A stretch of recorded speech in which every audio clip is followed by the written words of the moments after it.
புதுச்சேரியில் நியூபெர்க் டயக்னோஸ்டிக்கல் நவீன regional reference ஆய்வகம் மற்றும் ஒருங்கிணைந்த சிறப்பு மையத்தை முதல்வர் ரங்கசாமி திறந்து வைத்தார்.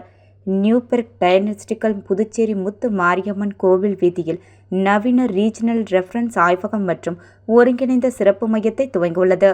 இந்த மையத்தை முதல்வர் ரங்கசாமி நேற்று திறந்து வைத்தார்.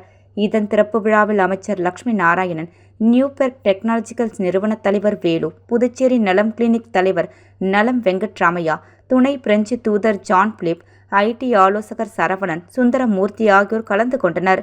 இங்கு சிடி ஸ்கேன், எக்ஸ்ரே, அல்ட்ரா சோனோகிராம்கள், இமேஜ் கைனட், intervention, ECG echo, cardiogram, biochemistry, haematology, serology ஆகிய சேவைகள் வழங்கப்படுகின்றன.